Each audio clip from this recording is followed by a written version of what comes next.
मेरे प्रिय भाई बहनों, प्रभु यीशु मसीह के मधुर नाम से आप सबको सलाम और जय मसीह की। मैं विश्वास करता हूँ आप लोग अच्छे हैं और विश्वास में हर दिन आगे बढ़ते जा रहे हैं।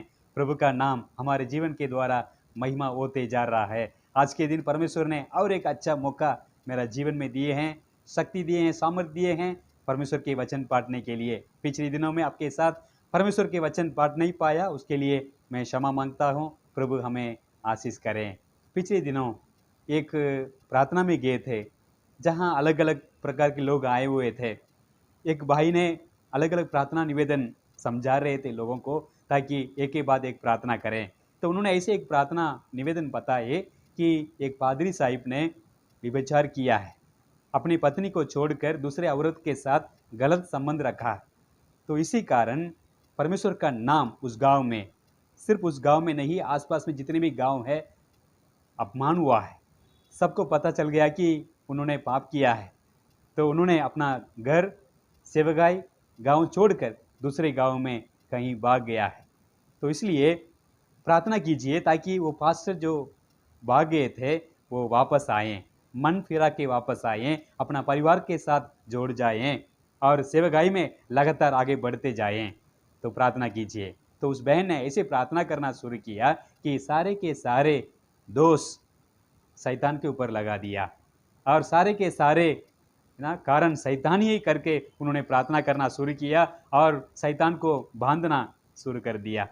शैतान को मैं बांध के मैं प्रार्थना करता हूँ करके उन्होंने प्रार्थना करना शुरू किया और अंत तक उन्होंने पूरा दोष शैतान के ऊपर लगाया। उस पादरी साहिब में इस पाप में कुछ भी भाग नहीं है, सब कुछ शैतान ही किया है करके। जब मैंने उन प्रार्थना को सुन रहा था, मेरा दिल में दुख पहुंचा, मुझे बहुत बुरा लगा। बचपन से मेरा जीवन में 3 प्रकार की प्रश्न है। पहला प्रश्न यह है, जब हम पाप करते हैं क्यों शैतान के ऊपर दोष लगा देते हैं? जब हम पाप करते हैं, हम खुद पाप करते हैं, शैतान के ऊपर या दूसरे लोगों के ऊपर आरोप लगा देते हैं, क्यों ऐसे करते हैं? दूसरा प्रश्न यह है, जब हम पाप करते हैं क्या हमारा भाग उसमें कुछ भी नहीं है? क्या हमारे परमिशन के बिना शैतान हमारे अंदर आके पाप करके चला जाता है? मान लीजिए कि मैं ऐसे बैठा हूँ, शैतान मेरा अंदर आता है और मुझे पाप करवाने के लिए प्रेरित करता है, मैं करने के बाद वो चला जाता है। क्या ऐसे ही शैतान करता है? क्या मैं, जब शैतान मेरा अंदर आता है, मैं बेहोश हो जाता हूँ, वो पाप करवा के वो चला जाता है? और तीसरा प्रश्न ये है, सारे पापों के पीछे शैतान के कार्य है क्या? अगर कोई पाप करता है उसके पीछे शैतान ही है क्या, और दूसरा कुछ कारण नहीं है? मेरे प्रिय भाई बहनों, आज के दिन मैं आपके सामने 5 बातों को रखना चाहता हूँ। सबसे पहले बात यह है, भले शैतान ही हमें प्रेरित करवा के पाप कराने के लिए, ठीक है, प्रेरित करता है, फिर भी ऐसे बोल नहीं सकते हैं कि सारे पापों के पीछे शैतान का ही हाथ है करके। एक बात मन में रखिए कि हम सब पापी इंसान हैं, हम जन्म से पापी हैं। हमारे जो स्वभाव है, हमारा जो नेचर है, वो पाप करने का है। कोई भी बोल नहीं सकते हैं कि शैतान ही मुझे प्रेरित करवा के पाप करा देता है करके। भजन संगीता 51 अध्याय में एक वचन मैं आपके लिए पढ़ना चाहता हूँ। भजन संगीता, दाऊद ने अपना पापों को कबूल करके उन्होंने परमेश्वर से माफ़ी चाहा और प्रार्थना किया, अपने आप को नम्रता किया। जब हम अपने आप को नम्रता नहीं करते हैं और करना नहीं चाहते हैं, हम परमेश्वर से माफ़ी नहीं मांगेंगे और दूसरे से भी। जब हमारा मन है ना घमंड से भर गया, तो हम अपने आप को हम नम्रता नहीं बनवाएंगे। 5वां वचन मैं आपके लिए पढ़ना चाहता हूँ। देख, मैं अधर्म के साथ उत्पन्न हुआ है, अधर्म के साथ उत्पन्न हुआ है और पाप के साथ अपनी माता के गर्भ में पड़ा। किसके साथ? पाप के साथ। तो जन्म से, गर्भ से लेकर मैं पापी हूँ, मैं पापी इंसान हूँ करके उन्होंने प्रार्थना किया है। मेरे प्रिय भाई बहनों, हम लोग सब पापी इंसान हैं, हमारा स्वभाव, हमारा नेचर ऐसे ही है।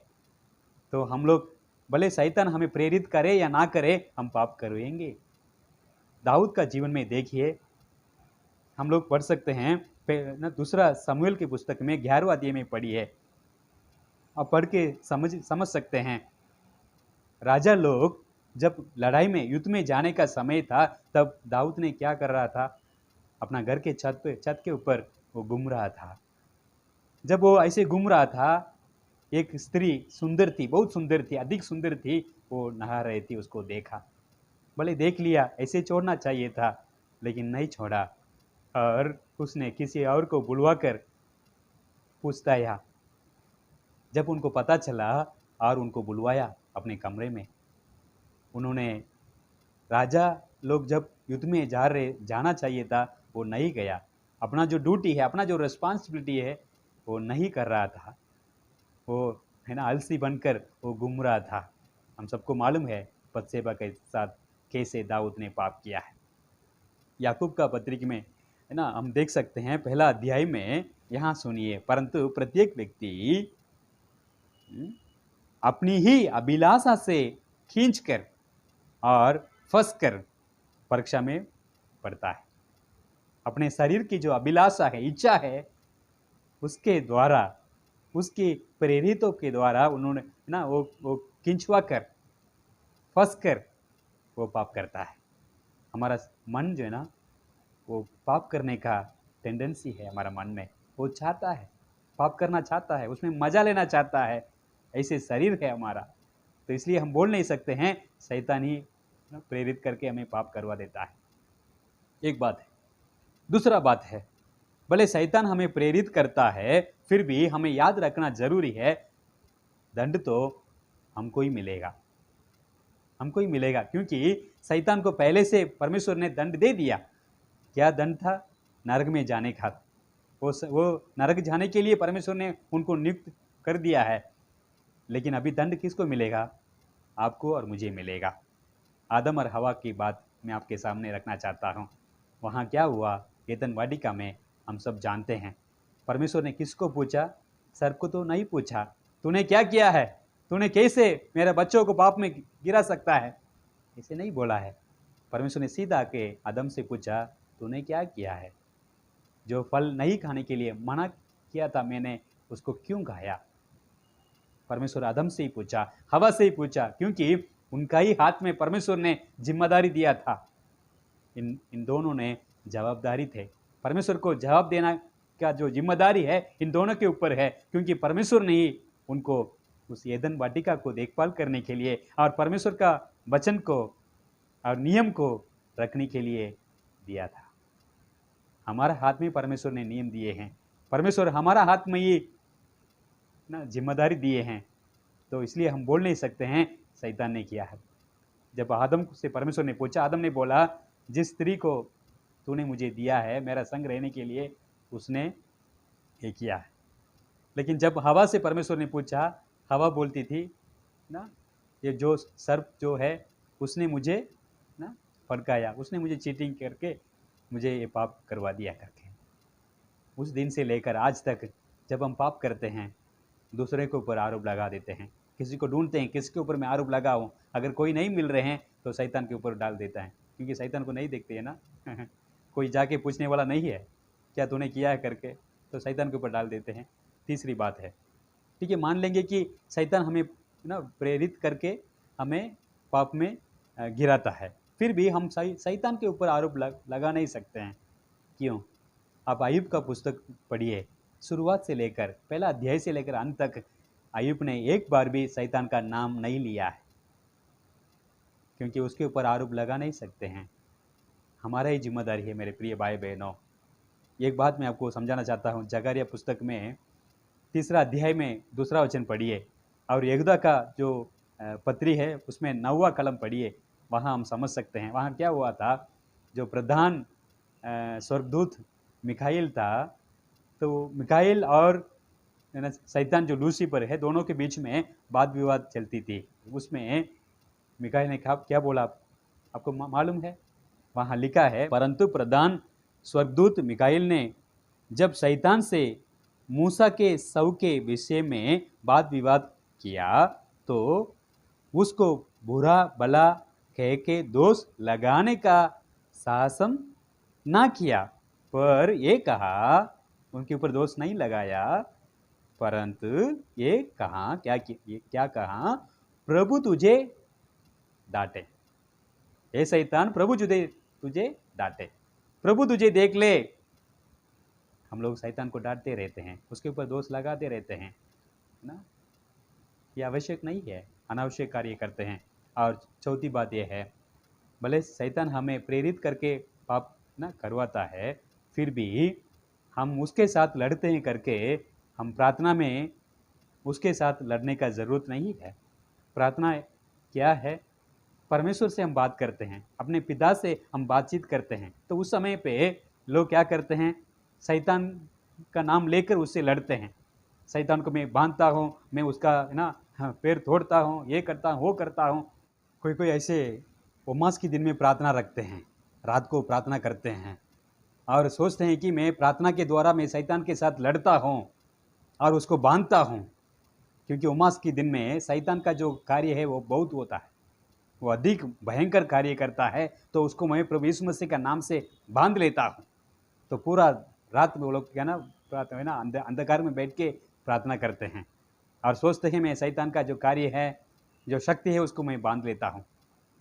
लेकिन इसमें ना बांधेंगे, अगले महीना भी उमास आएगा और उसके आगे महीना भी उमास आएगा, हर महीने उमास आते रहेगा। तो हर उमास के दिन में आप लोग बैठ के शैतान का है ना बांधते रहेंगे क्या? कितने महीना करते रहेंगे?